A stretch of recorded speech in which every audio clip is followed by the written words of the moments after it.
বাঙালি খানায় সবাইকে স্বাগত জানাই। আপনারা তো অনেকভাবে নদীর সরপুঁটি মাছ রান্না করে খেয়েছেন। একবার আমার মতন করে সহজ পদ্ধতিতে আপনিও শিখে নিতে পারবেন ছোট ছোট টিপস সহ। তবে এতটাই সুস্বাদু হয়েছিল খেতে, আপনি একবার রান্না করলে বারবার রান্না করবেন। আমি কিন্তু আজকে সরপুঁটি মাছ রান্না করব পেঁয়াজ রসুন ছাড়া।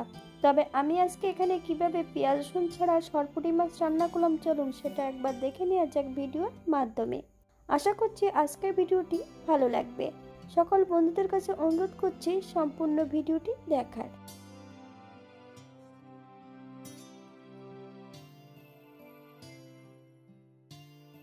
এখানে আমি 4টে সরপুঁটি মাছ নিয়ে নিয়েছি, কেটে ধুয়ে পরিষ্কার করে রেখেছি।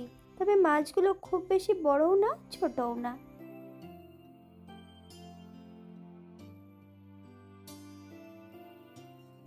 এই পর্যায়ে অ্যাড করবো 1/2 চামচ লবণ আর 1/2 চামচ হলুদ গুঁড়ো। লবণ আর হলুদ গুঁড়ো মাছের গায়ে বেশ ভালো করে লাগিয়ে 10 মিনিটের জন্য মাছগুলোকে রেস্টে রেখে দেব। আপনাদের হাতে যদি সময় থাকে আপনারা বেশি সময় রেখে দিতে পারেন।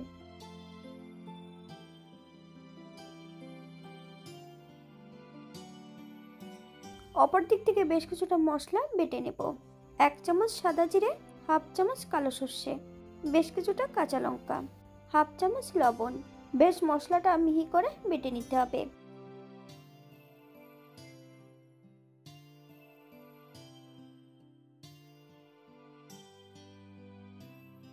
এই পর্যায়ে আমি সম্পূর্ণ মশলাটা কিন্তু বেটে নিয়েছি। মশলার মধ্যে অ্যাড করব 1/2 চামচ হলুদ গুঁড়ো। আপনারা যদি কাশ্মীরি লঙ্কার গুঁড়ো পছন্দ করেন তাহলে অ্যাড করতে পারেন। 2 চামচ কাঁচা সর্ষের তেল। মশলাটা বেশ ভালো করে মিশিয়ে নেব।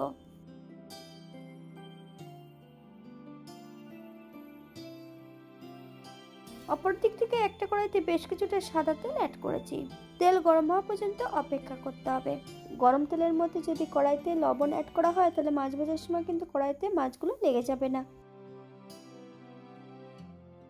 এই পর্যায়ে তেলের মধ্যে আমি এক এক করে মাছগুলো অ্যাড করব। তবে সম্পূর্ণ মাছগুলো একবারে ভাজবো না, আমি এখানে দুবার ভেজে নেব। উল্টিয়ে পাল্টিয়ে বেশ মাছগুলোকে ভালো করে ভেজে নিতে হবে। তবে আপনারা আপনাদের পছন্দ মতন মাছগুলো ভেজে নিতে পারেন। এই পর্যায়ে মাছগুলো তেল থেকে তুলে নেব। আপনারা এর থেকে কম বেশি ভেজে নিতে পারেন। একটা কড়াইতে 1 চামচ সরষের তেল অ্যাড করেছি। ফোড়ন রেখেছি কালো জিরে। ফোড়নটা হওয়ার জন্য 30 সেকেন্ড সময় দিতে হবে।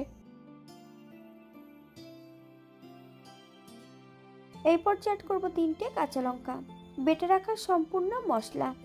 মিডিয়াম আঁচে মশলাটা বেশ ভালো করে ভেজে নেব। করব মশলা ধোয়া বাটি থেকে বেশ কিছুটা জল।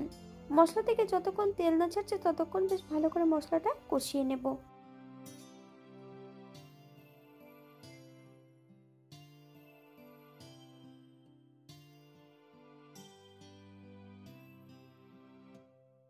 এই পর্যায়ে মশলা থেকে তেল ছেড়ে দিয়েছে। সম্পূর্ণ মাছগুলো এই পর্যায়ে অ্যাড করব। মাছ ও মশলা সহ বেশ ভালো করে 2 থেকে 3 মিনিটের মতন রান্না করে নেব।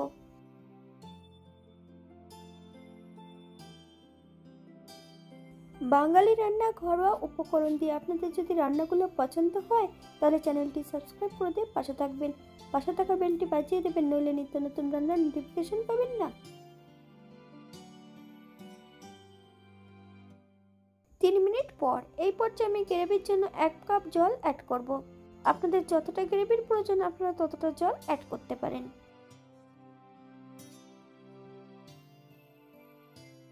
মিডিয়াম আঁচে 5 থেকে 7 মিনিটের জন্য ঢাকা দিয়ে রেখে দেব, যাতে মাছটা সেদ্ধ হয়ে যায়।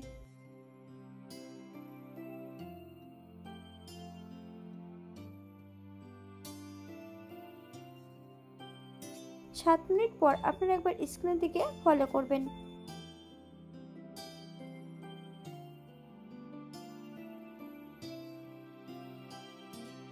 এই পর্যায়ে করব বেশ কিছুটা ধনেপাতা কুচি, 1 চামচ কাঁচা সর্ষের তেল। আপনারা যদি পছন্দ করেন তাহলে পরিমাণে বাড়িয়ে দিতে পারেন। গ্যাসের ফ্লেমটা অফ করে দিয়ে 5 মিনিটের জন্য স্ট্যান্ডিং টাইম দেব, তারপর সার্ভ করব।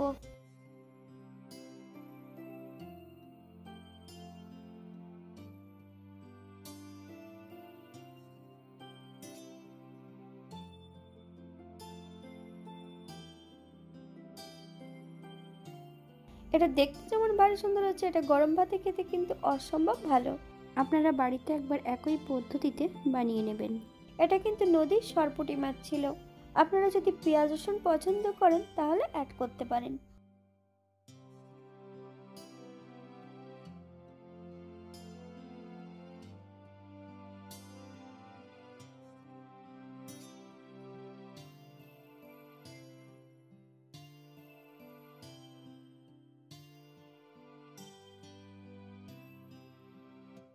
আজকের ভিডিওটি এই পর্যন্ত।